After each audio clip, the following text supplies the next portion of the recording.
Hello, good morning everyone. Ito magluluto ulit tayo ng eggplant. Ito naman ang mga ingredients: garlic, tomato, and onion.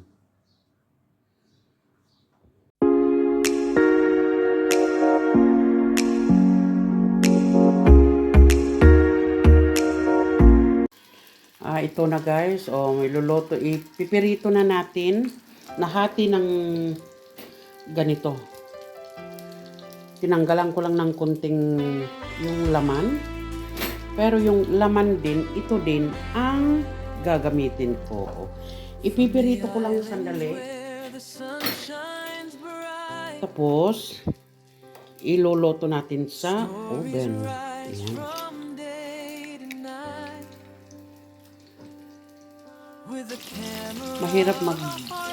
Mahirap lutuin ng ganito. Eggplant. Ayan. Yung mga napirito naman is nandun na. Parang buo-buo ito. Ganyan lang. Pag napirito na yan, susunod naman natin ito. Ayan, malapit nang matapos pag pipirito ko.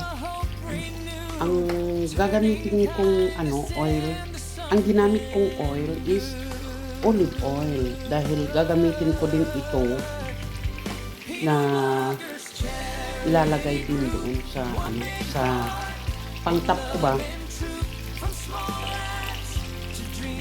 Kaya lang nagkaiba na ang kulay dahil tong mga eggplant ko is itim and violet. Kaya umiba na rin ang kulay ng mantika.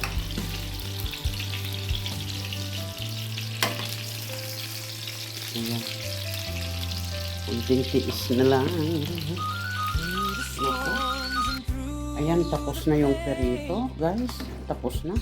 Ngayon, iproproceed naman natin yung ilalagay natin dito sa looban. Ayan guys, na ko na yung onion.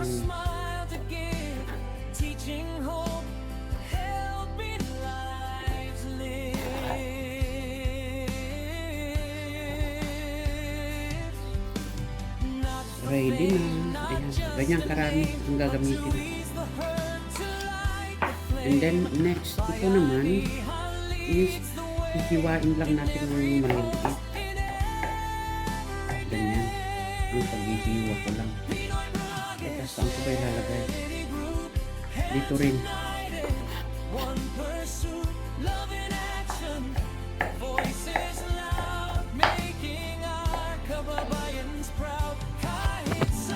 Ayan, tapos na rin ito. Meron na pala. Ayan, tapos na. Next naman na gagawin is tama na ito. Yung ito. Tomato at saka bawang, escordo, garlic. Ayan. Masyadong marami na itong onion kaya tama na yan. So, prepare natin itong iba.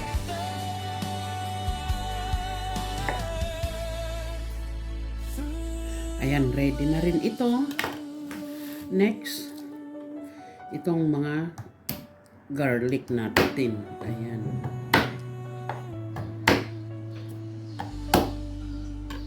Garlic naman ang isunod natin para matapos na rin. Ayan. Ay, nako. Ang buhay ng tagaluto. Ito naman guys, hindi sana ako maglalagay ng Kaya lang sabi naman ng mister ko, wala kasi akong karne. Sabi ng mister ko, na kung pwede lagyan ko na lang siya ng bacon. Pwede naman. Ayan. Kaya maglalagay tayo ng bacon. Pangpaamoy lang naman, pangpaamoy guys. Ayan.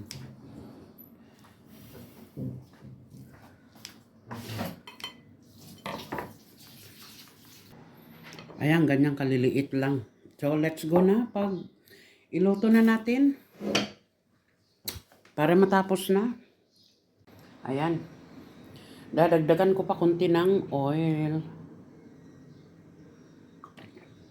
Kasi with oil kasi to, ma-oil. Ayan, lalagay na natin ang onion. Kasama na rin ang garlic. Kasi hindi maganda pag nasusunog yung pag inuuna natin yung garlic, hindi maganda pag nasusunog. Ang mga Greek ayaw nila yung nasusunog na hindi kagaya natin na mga Pilipino na gustong-gusto natin yung mga medyo may crunchy. Sila ayaw nila.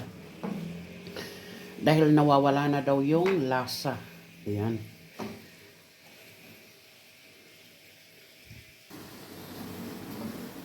Ayan, lutuin natin mabuti ang onion. Nag-iba ang kulay yung mantika kasi nga yung kulay ng talong itim. Ayan. Ilagay na natin ang talong. Talong din ito. Ay, talong din yan. Pang-stuff ko yan. Pang ilagay ko dito sa loob ng talong na talong din.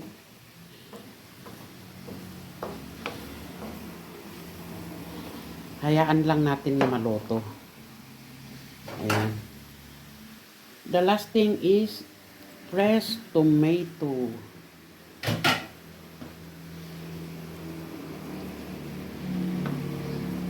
Halo-haloin na yan para maluto na. And then maglalagay tayo ng asin.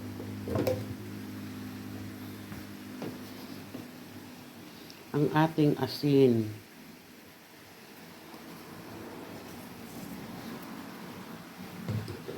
Ang ating betchin.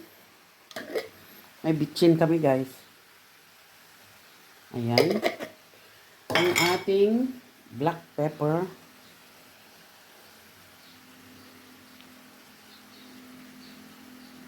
Ayan. Black pepper. Tapos ihalo-halo natin.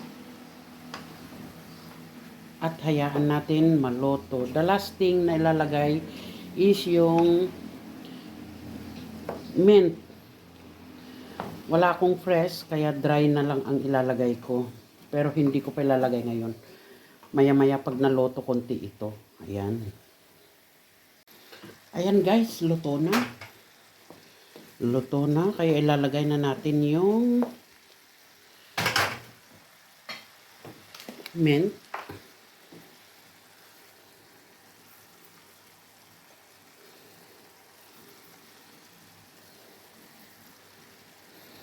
Ako gustong-gusto ko naglalagay ng herbs.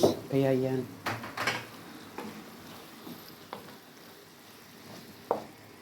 Mint at saka talong, talagang magkasama yan. Dito sa amin. Ewan ko lang dyan sa Pilipinas kung nagagawa nyo rin ito na talong na lalagyan ng mint.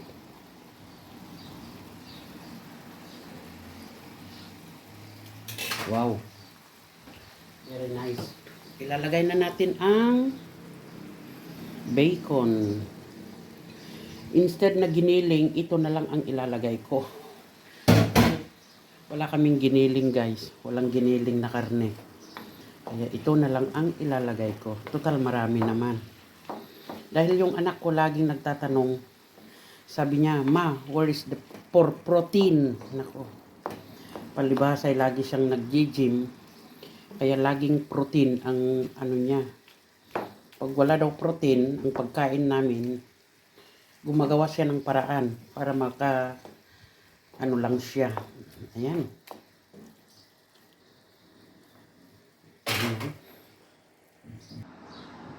Ayan, lalagay na natin guys yung Linoto natin. Ganyan.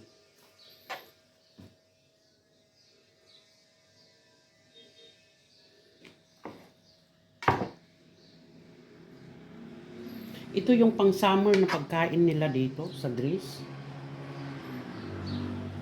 Tapos i-oven ko pa ito.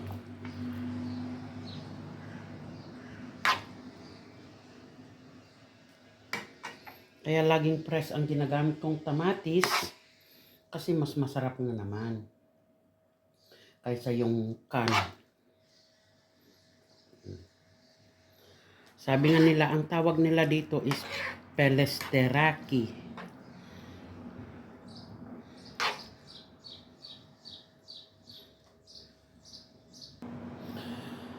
Ayan guys, tapos na. Ngayon, i-oven na natin. Iluluto natin ng 30 minutes sa oven.